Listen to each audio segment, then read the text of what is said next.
I don't stand close to conflict anymore. Most people think conflict keeps you sharp, that staying reactive means you still care. I stepped back long enough to see how much of that was never strength at all. There was a time when everything felt like a challenge. Words carried weight. Silence felt personal. Even small moments asked for a response. I stayed alert, ready, convinced that reacting meant being present. That tension meant something was at stake. I've been tired before. Not the kind that sleep fixes.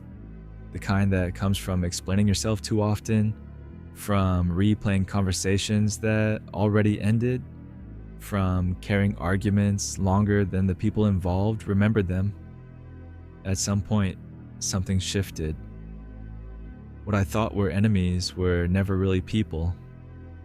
They were expectations I kept trying to meet, images I felt responsible for maintaining, the need to be right before I could feel settled, the habit of turning every moment into something to defend.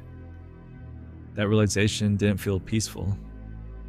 It felt empty at first, like stepping out of noise and realizing how much of your day had been built around it. There was nothing to replace it immediately, just space, and a strange resistance to filling it again.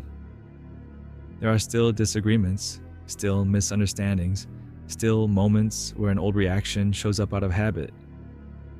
I notice them. I don't move toward them the way I used to. Not everything needs to be held.